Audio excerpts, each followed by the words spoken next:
and also associate professor of clinical medicine, yes, at Vilnius University. So, join. Okay.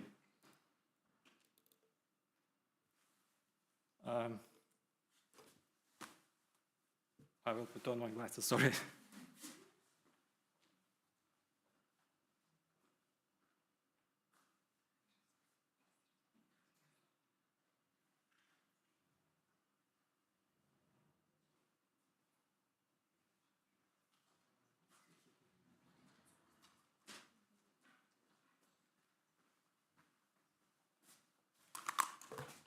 So,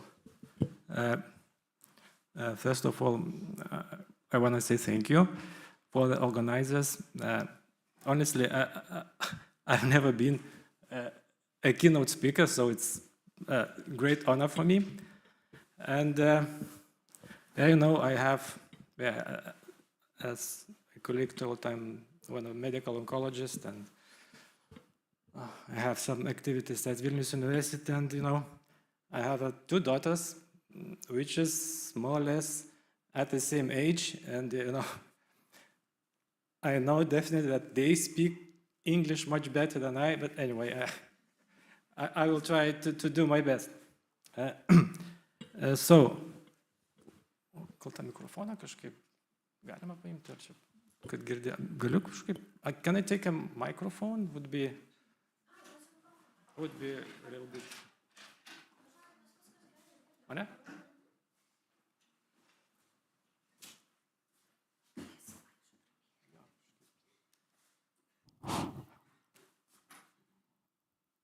So, yeah, I want to speak about, let's say, my personal experience in that field, okay, and how it works in our institution, National Cancer Institute, and okay, if we'll have a time, we can discuss, you know, issues or challenges related to this field. Okay, so let's move on. Here is my disclosures.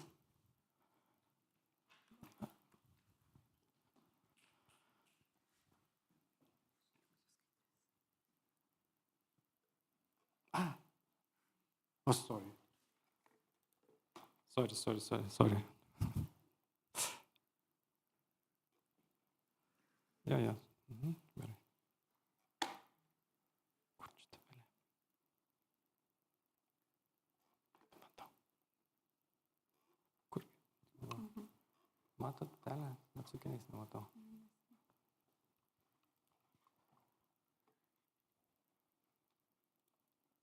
Some technical issues.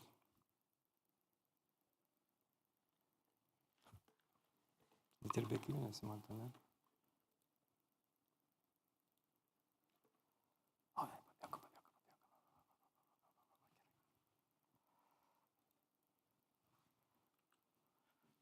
Yeah, so it's my disclosures. And okay, if you look at these two pictures, what the main difference, let's say upper one and lower one, you can see the lower one, we have this part which is dedicated to diagnostics.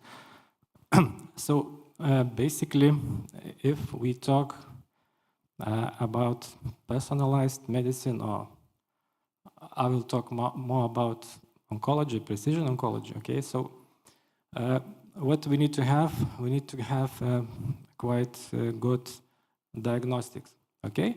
And if we have it, so we can deliver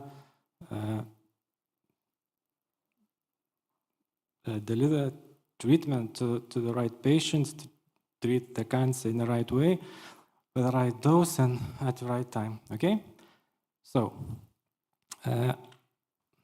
some highlights.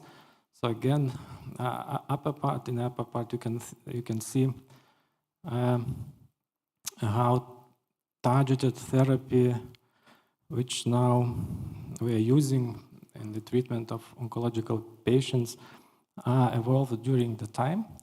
So the first one, tamoxifen, which is dedicated to treat the patients with breast cancer who has estrogen positive receptors. Yeah?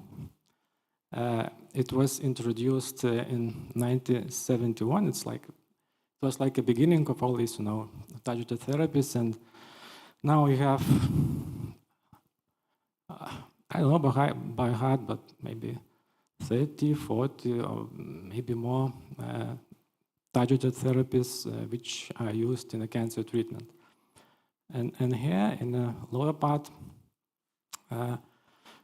you can see how diagnostic parts evolved during the time. And as you can see in 2005, NGS technology was discovered and introduced, and now we have quite a lot platforms which can be used in various kind of mutations, evaluation and diagnostics in order to find the right target for the right treatment. Where we can use all this fancy diagnostic stuff in our daily practice. So first of all, we can, if there are some, if the thing that the patient have some kind of hereditary cancer syndrome, we can go for molecular testing. Also, it's very important part of the diagnostics is to find predictive biomarker for the finding the right treatment. And I will show some later on some examples how it works in the daily practice. Circulating tumor fragments, it's not so often used in daily practice, but again, it's very important. Then we are talking about patient follow-up during the treatment, And another part very important for us as oncologists, it's carcinomas of unknown primaries. Again, molecular kind of diagnostics very helpful to find the right treatment for these patients. Now I will show you some clinical cases. Probably it's the best way to show how it works, in daily practice. So one case, it's not mine. I just took it from my colleague from France, and another one will be my personal case. So this case was presented in 2018 at ESMO conference by my colleague, Dr. Blanchard from France. He's working at Gustave Roussy Hospital. So it's I would say one of the best probably hospitals in the field of oncology in Europe and in the global, probably not in the worldwide, but in Europe, it's one of the best hospitals. So, as you can see from the slides, this 59 years old female patient, non-smoker, no serious comorbidities, no cancer history in her family. In 2016, January, she had a symptom. It's like some kind of visual problems. And she was checked by ophthalmologist, and they found a right choroid lesion. You can see this lesion in CT scan. And then body CT, PET CT scan were done for here, and as you can see, and right pulmonary mass, pathological lymph nodes, and liver metastases were found. Also, bronchoscopy was done, biopsy was taken, and according to pathologist, adenocarcinoma was diagnosed. And then they did NGS molecular testing for this patient. So how it looks in practice, so it's all these staging procedures. Probably you are aware about the NM classification, okay? So what we see here, so we see a big mass in her lungs. Also, I guess here are these pathological lymph nodes on both sides. Also here you will, I don't know you will see or not, but anyway, here there are metastases in the liver, and you can see a big mass in her brain. So according to TNM, we have T4, N3, and 1 lung cancer, stage 4. Okay. And now it's more or less the same. I just showed you all this diagnostic workflow. So what has been done? So it was done clinical evaluation, okay, radiological evaluation. Pathologist did the work, and as I told, molecular testing was performed for her, and what was found, you will see here at the bottom, the patient was positive for found ALK mutation. And this patient was discussed at molecular tumor board, okay.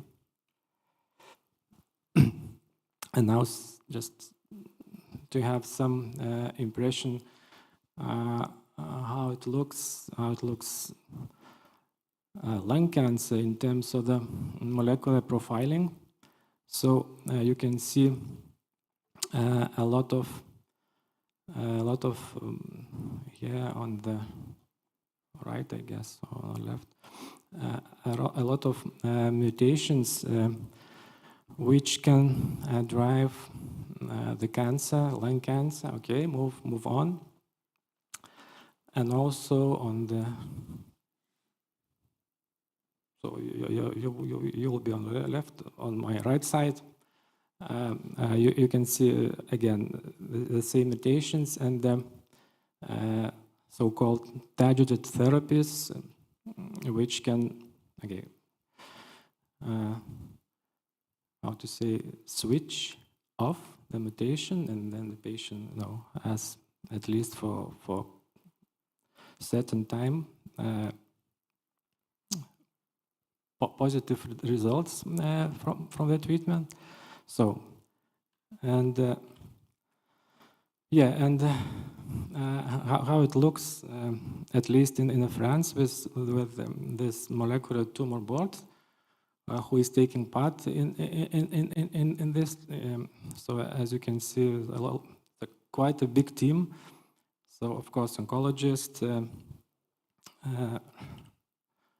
phase 1 unit doctors, of course, radiation oncologist, biologist, pharmacist, pathologist, and even translational clinical research unit workers. And then, so what then this MTB takes part, at least we need to have one alteration, which needs to be discussed, okay? And in France, they do this MTB once a month. And the main topics which are covered during these meetings, as you can see, yeah. First of all, do we have any target?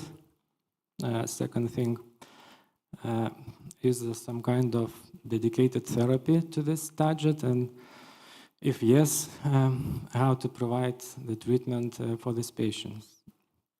It's the hardest part, I would say, and probably I will tell you later why is it.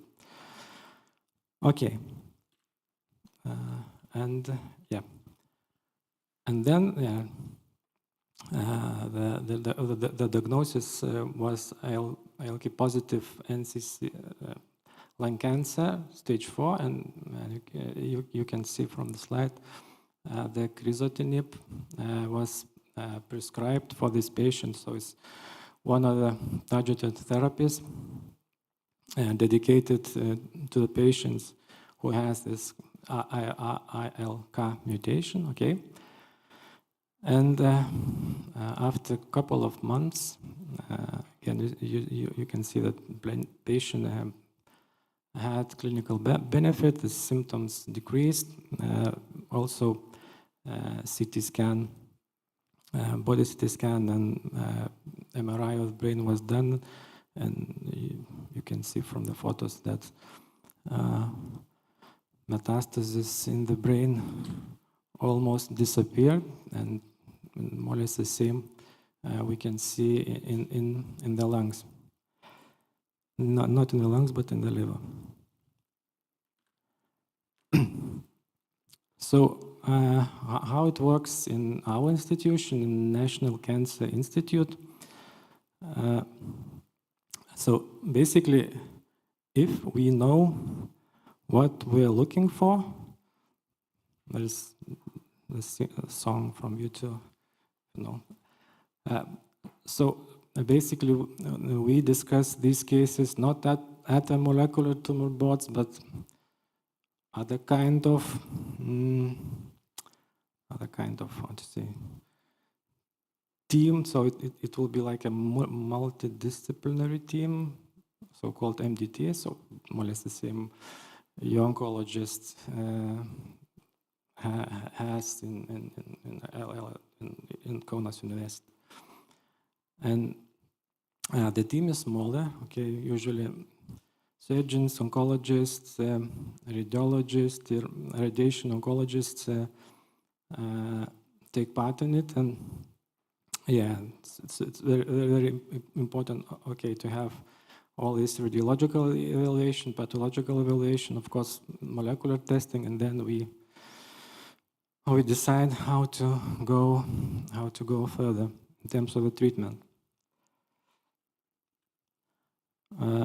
Another case, so it's my personal case, personal patient who is still alive and who is still on treatment.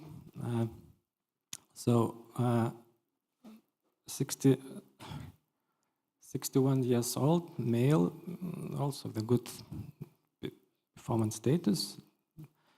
In terms of comorbidities, only hypertension, no family history of cancer. And he has quite rare type of sarcoma. It's a metastatic soft tissue hemangioendothelioma. It's even difficult to pronounce.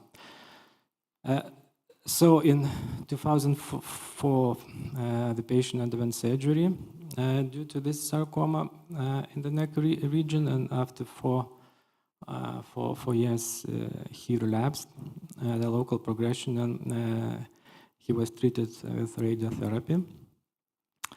Again, after 3 years, he had a progression disease in his lungs. And in September, I have started treating him with chemotherapy. There's no, it's a paclitaxel. Anyway, it's one of the chemo which we have. And after 3 months, I did for him CT scan, and again found a progressive disease in the lungs. And another kind of chemotherapy was prescribed for him. It was doxorubicin. And again, after 3 months, CT scan revealed like a stable disease. because of rare type of cancer, and we agreed with the patient to do broad molecular testing in order to try to find some kind of target, okay, for further treatment lines.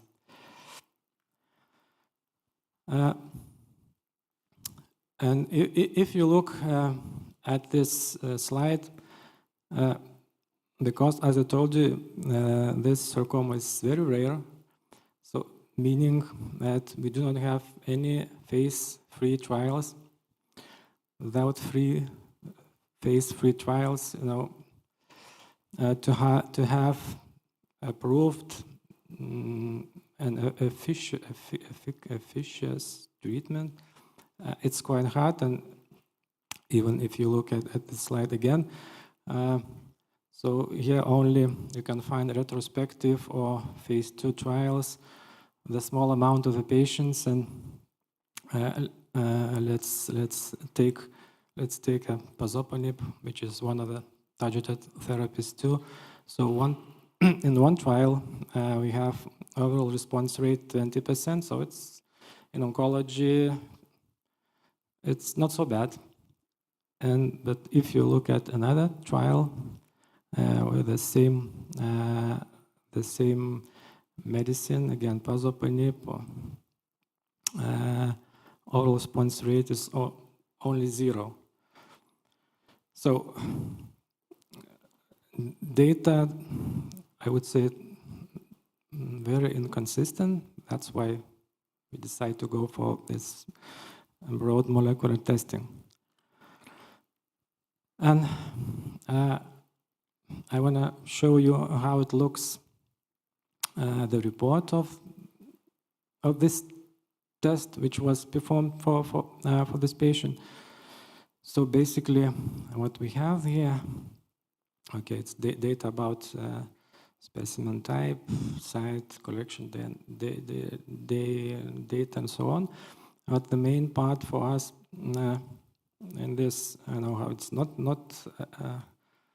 in orange color.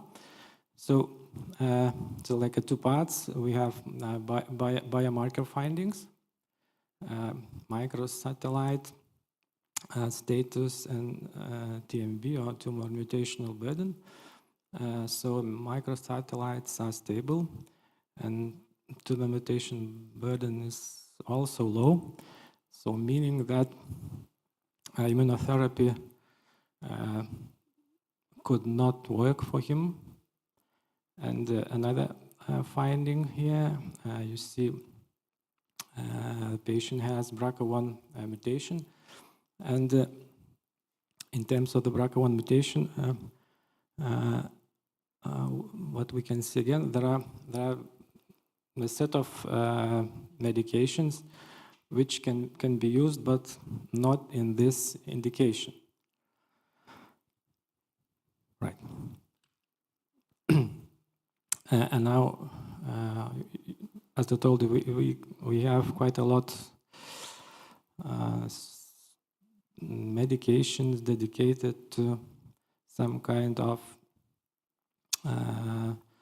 mutations. Okay, and if you look at BRCA1/2 mutations, so there are 4 targeted therapies, but they are dedicated, and the trials was done in the other settings, so in ovarian cancer and prostate cancer, but not in the sarcoma type of cancer.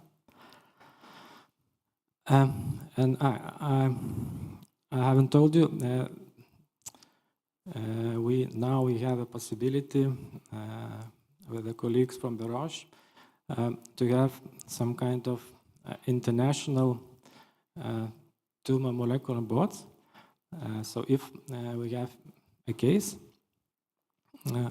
like this, we can discuss with colleagues, let's say from US or other parts of the world, who has more experience in all this, genetic stuff.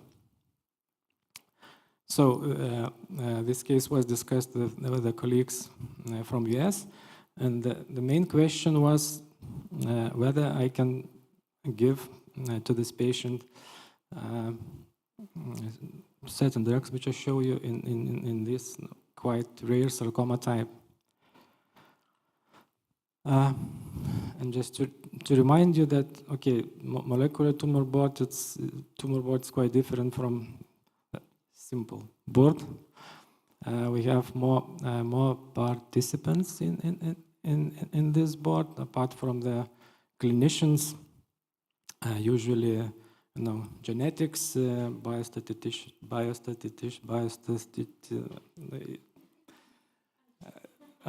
bioinformaticians and so on and so on, taking part in it. And apart from the testing, molecular testing, you need to have a big database, bioinformatic platforms in order to evaluate the testing results and then go to the right treatment. So we have as a clinicians, as you can see, like some kind of classification in terms of the evidence of treatment efficacy. So you have four levels regarding the mutations, and in this case, I guess we have like a level 2B recommendation.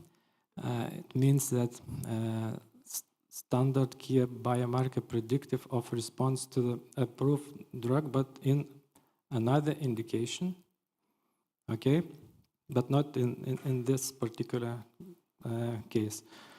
So it means that it's not like a standard treatment. It's more like an investigational treatment, okay? And it's the same, but previous slide dedicated US colleagues used this kind of evaluation. In Europe, they use like a European style, but it's more or less the same. So if you look at this European type classification, so again,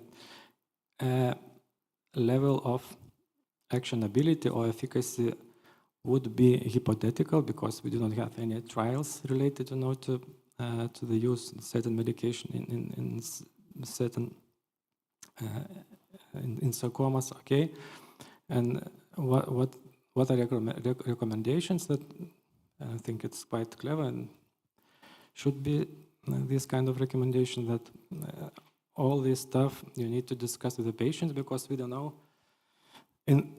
At the theoretical level, this kind of medication should work, but we don't know because there is no any evidence, there is no any trials. And here, now we have not in Lithuanian, but let's say in a global perspective, there are a lot of sequencing or diagnostic platforms which can be used for mutation detections. And the main thing you can see here that in terms of the quantity, you can assess from, let's say, even 500 mutations to just, 1, 2, 3, 4, 10, 9, or so on. And how to choose the right platform? I think the main thing is, so if we don't know what we are looking for, like in the second case, of course, we need to try to do as much as possible. So we did foundation medicine, so we assessed more than 300 mutations. Then if we know what we are looking for, like in lung cancer case, which was presented before, so we can choose a smaller amount of mutations. And also, it's very important to know if all these, like a foundation one, it's still not reimbursed in our country. The patient needs to pay by himself. It's cost about 2,000 euros, I think.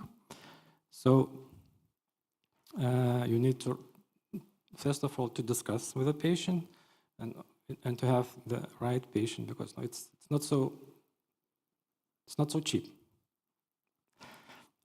So then there is no any reason to go for this quite fancy testing when we have early stage cancer. So there is no need to do this molecular testing. Then we need to do, or at least we can discuss with the patient. So and we have a rare type of the cancer, so like in this sarcoma type, which is quite rare. Or if we are planning to involve the patient in some kind of fancy clinical trial where to have mutation screening is mandatory, then we again can need to test this patient. And again, then we usually not to perform this kind of evaluation in the patient. And expectation of lifetime, it's quite short, let's say less than 3 months. Or we see that the patient rapidly progressing, or she or he is in a bad performance status, okay?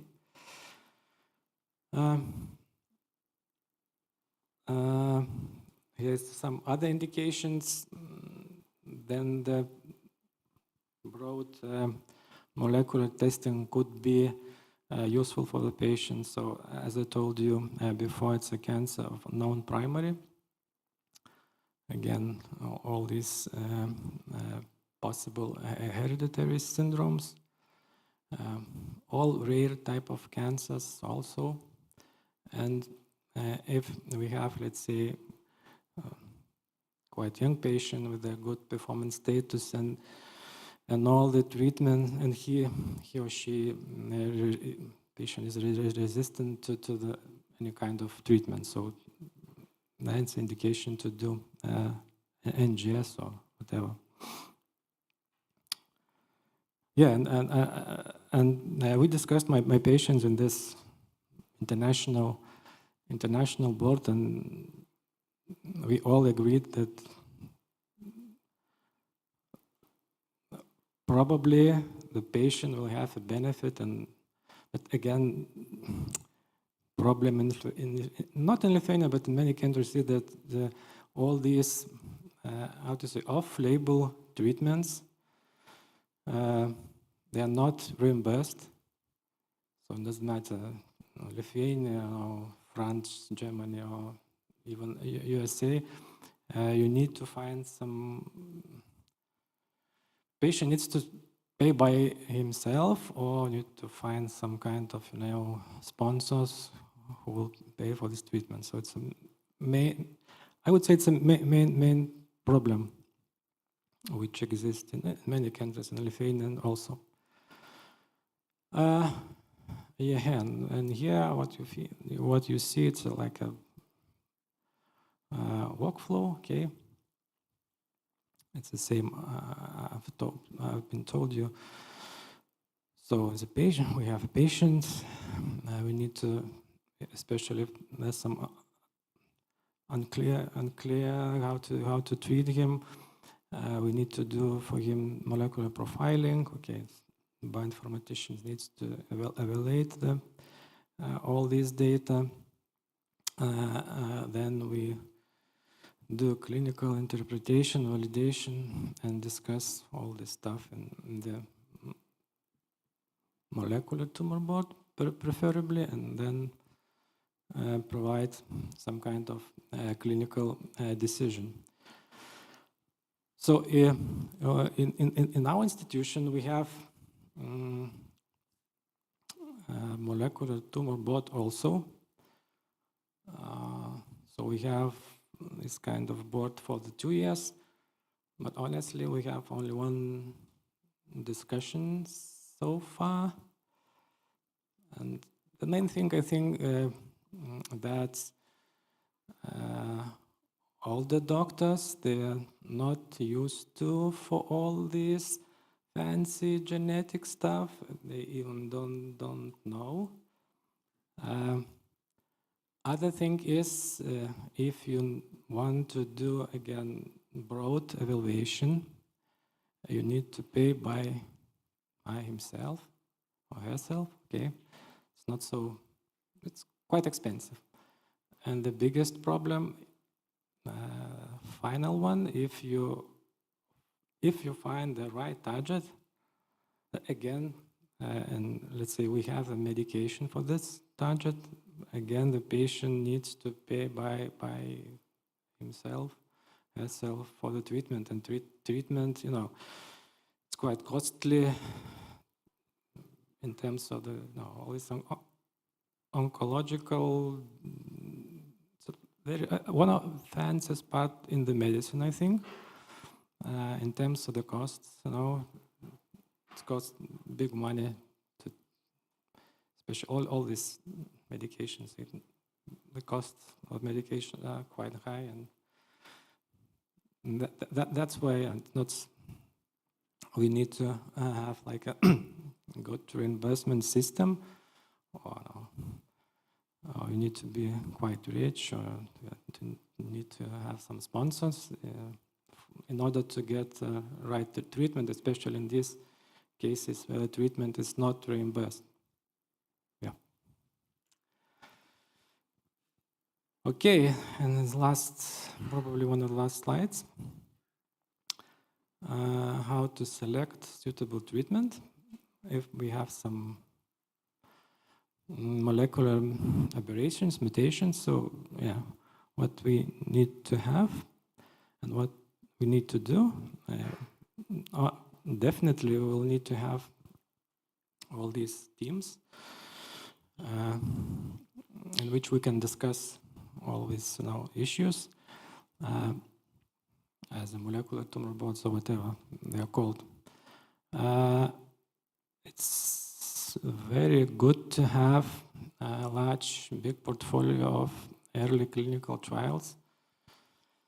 And the big countries like Germany, France, Spain, Italy, US, UK, they definitely have.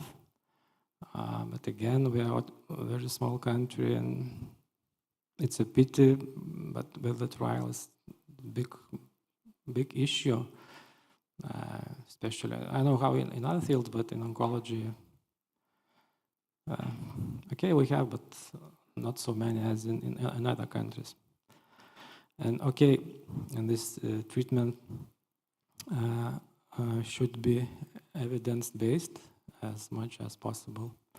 And again, you are young doctors. I know what you choose in your near future, but if you want challenges and if you like science, you need to choose oncology, definitely. I was a lot of changes occur in a short period of time that even it's difficult to catch all these changes, but it's very challenging and very interesting. So, and if you decide to go to oncology, you need to start to look at the genetic and learn more, because I'm not so good, but you need, if you want to be a good doctor, you need to know all this fancy genetic stuff. So thank you for your time. And if you have any questions, I will try to answer.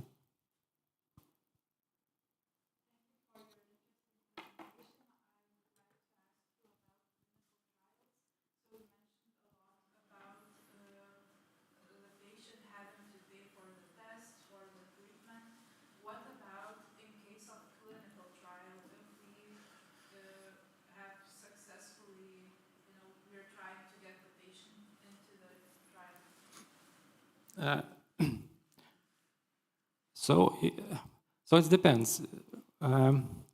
Let's say if we have a trial and let's say one of the inclusion criteria is to have some kind of fancy molecular evaluation, it's for free. So the company pays for all these investigations. So okay, so that's why I told you that it's fine to have as much a lot of clinical trials, and the patients, they have the options to have a new progressive treatment, a good treatment. But it's not the case in Lithuania. We have some, but anyway, it's not so many as I like it to have. What about sending patients to other countries to have clinical trials?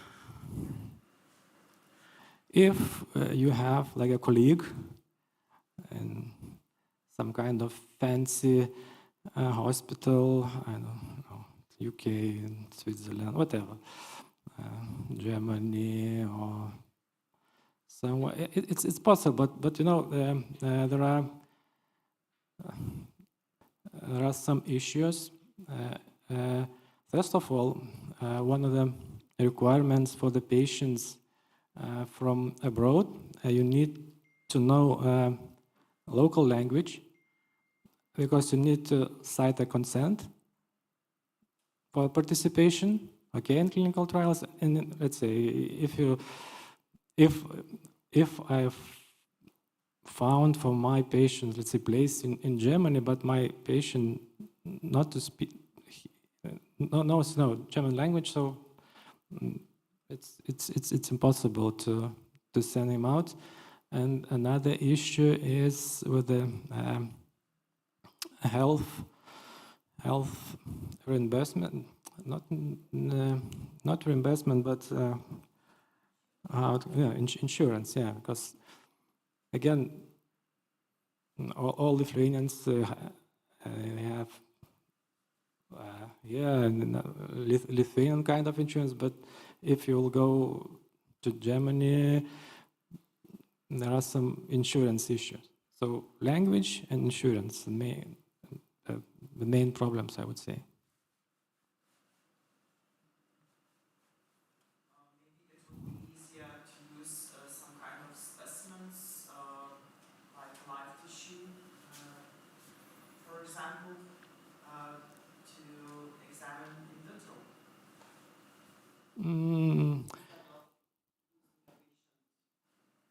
Traveling and so on. It's not work in real life. It's more, let's say, if you're doing some research, yes, it's okay, but in real life, it's not working. Maybe in the early phases or something. You mean early phase trials?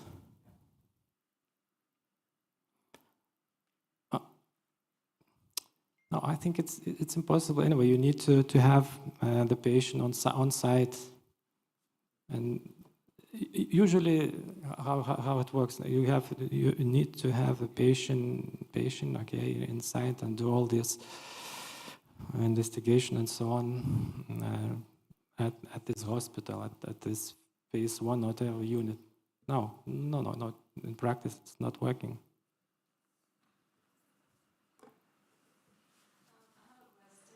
It's apart from the molecular testing, so how often do you perform surgical treatment over might need chemotherapy first, and then you do the surgical treatment later. Yeah. So how often do you start with the surgical treatment and then? Yeah, of course. In general, all these early stage cancers like stage 1, stage 2, you can treat with a surgery alone. So, yeah, it depends cancer type and cancer stage mostly. Okay, if we have like stage 4, disease has spread to various organs, so it's not a question about surgery or radiotherapy. You need to provide systemic treatment. So we as a medical oncologist, basically we treat a majority of patients. They come to us, then the surgery was done, radiotherapy was done, and now the patient needs to have systemic treatment.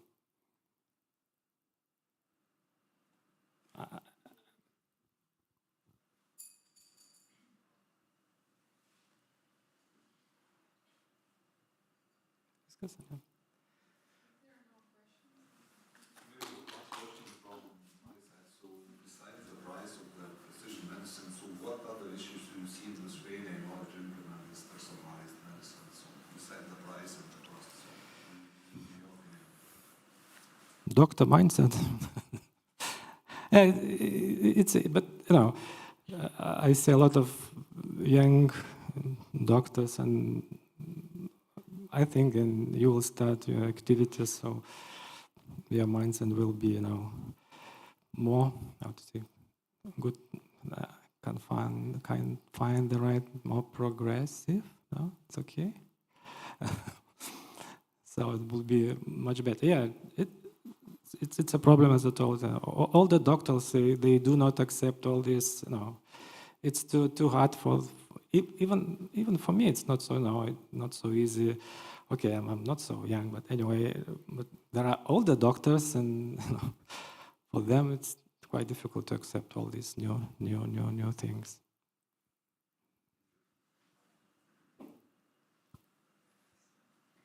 Okay, so thank you very much.